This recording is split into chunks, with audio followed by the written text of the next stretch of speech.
This is Two Views Wrestling. Let's get into it. Give me a hell yeah. What? Javon Evans jumps off the screen every week, but the other day, he had me jumping to conclusions about how his career might play out. He actually reminds me of another wrestler. Before me and my partner break down who, make sure to bounce on that subscribe button.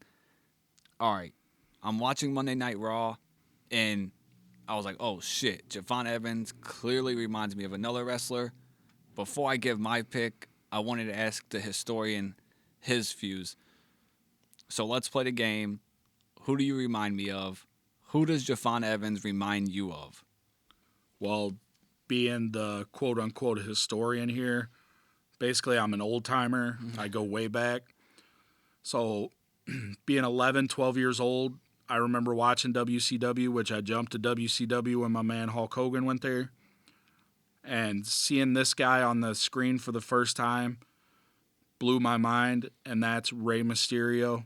And seeing the things Rey could do back then after seeing just leg drops and elbow drops and body slams was insane. It was eye-opening that there's this whole nother world of professional wrestling out there. I kind of get the same feeling with Javon Evans. Some of these things this guy does are just incredible, and you think that, are impossible, and he does them. And another comparison with Rey Mysterio, I think Rey Mysterio is hands down the best high flyer ever. That spot's cemented. But I think that Evans has potential to be up there as the number 2. And a lot of it is because Rey doesn't just do the high-flying spots for the sake of the spots. He incorporates them into the match when they make sense. He's able to tell a story with them. And I get a lot of that from Evans, and I feel like that might be the WWE NXT influence. They're all about telling the story and making stuff make sense. So that could be a huge boost for Evans being under that umbrella and not just doing double moonsaults for double moonsaults and getting on Twitter and saying how you're better than, I can do this flip too and I can do that flip and I'm better than them, like Ricochet does. So hey, Ricochet has became cool in AEW. Yeah, he hasn't, but that's Ricochet's the one tweeting that. And also, when Rey kind of came on the scene in WCW, I think he was about 20, 21 years old, which is where we're at with Javon Evans. And I had said earlier in another episode that I didn't think that Javon Evans would do a whole lot in WWE because it is the land of giants. And high flyers like Rey got some world titles in there.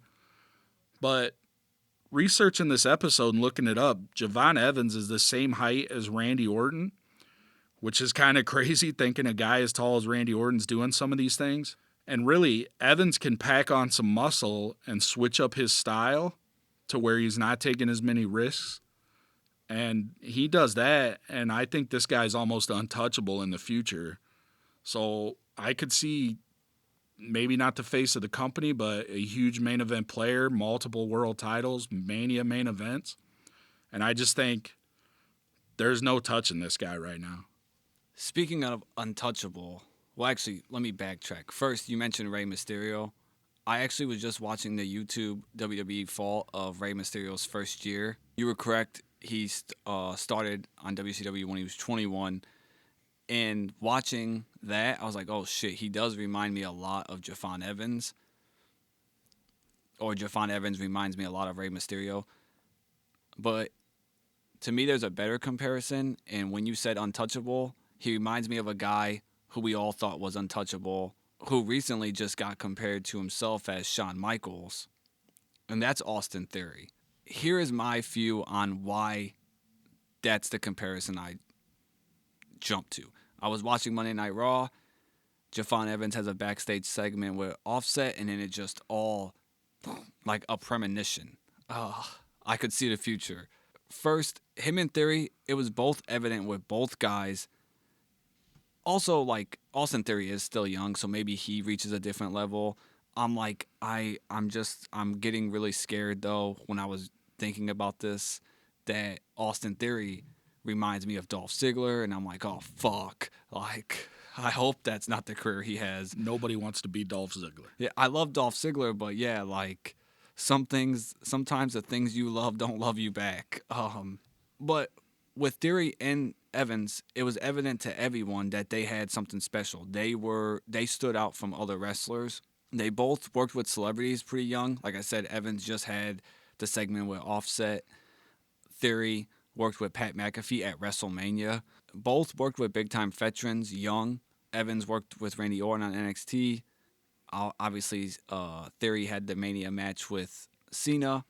This is the biggest connection that I'm seeing and why I'm labeling them together. When Theory was this fixture on TV and we all were like, oh, he's the future, he was clearly getting pushed, and eventually we need to see you get some wins when you're constantly on TV like that. We need to see you be able to compete with those main eventers. And Theory was stuck in the Roman era where he was never able to grab that brass ring because Roman was just, it was all Roman. He just couldn't do it.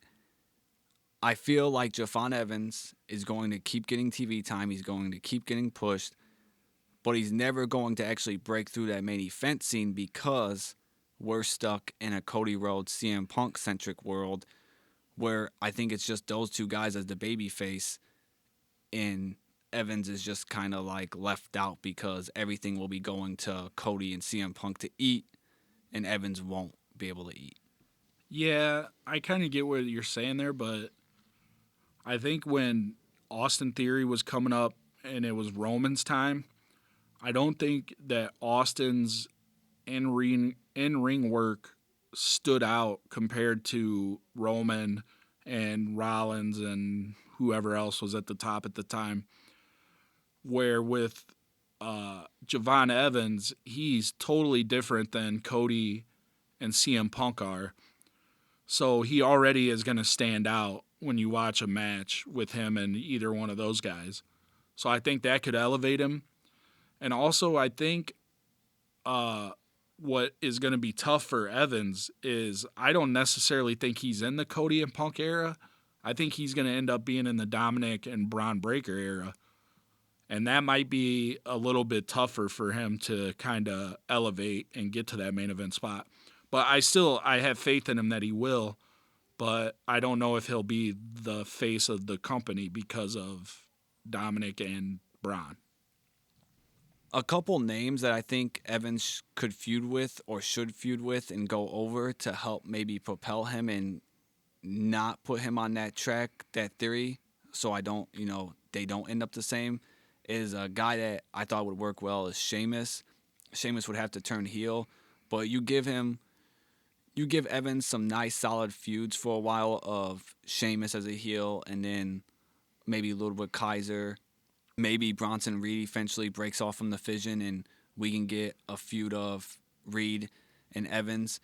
The key to protect Evans so he doesn't end up on the trajectory of Theory, I think, is some solid feuds that feel like they're main event, but they're not with those CM Punk, Cody Rhodes feuds that those guys are getting. Like that upper mid-card type of person. Yes. Like you're right under that level. Yeah, I don't know about the Sheamus thing. I think Sheamus might eat him up. Kaiser could be interesting. I think that where they're both at right now, Dominic could be interesting. Dominic's kind of on the precipice. I think a thing that would be cool and could really push Evans is if later in the year he confronts Gunther and stands up for these old-timers or legends that Gunther's kind of killing their career. And dude, WrestleMania. Yeah, and you don't even necessarily need Evans to win. Like, if he just stands in there with Gunther and doesn't back down, it's almost like in 2002 when Jeff Hardy challenged The Undertaker for the title in that ladder match, and, The Undertaker beat the dog crap out of him, and he didn't give up, and he kept trying to get up that ladder. And then eventually The Undertaker came back down, and he, raised his hand. That could be a thing of, like, he didn't beat Gunther, but he earned Gunther's respect, and it's... Dude, a little smile from Gunther, a smirk after the match where Gunther's like, that kid just took an ass beating, like... Yeah, exactly, and that's huge, and that goes a long way. And then also it's like, okay, this guy's standing up for the legends and, standing up to a bully. So I think that's something that could help. And Gunther is like a main eventer, so. Maybe Theory's biggest issue wasn't the Roman era, but it was Cena fucking buried him. Yeah, Cena didn't make him at all. He didn't help him at all. So, yeah, all you need is I think Gunther can make Evans a big star and get him ready. So I laid out my views. I feel like Javon Evans reminds me of Austin Theory. My partner laid out his. He's seeing Rey Mysterio. Let us know in the comments, when you see Javon Evans, who does he remind you of? That's another round of Two Views Wrestling with Tim and Greg. If you like the show, hit follow and share it with a fellow fan. Got a hot take or match request? Send it in. Until next time.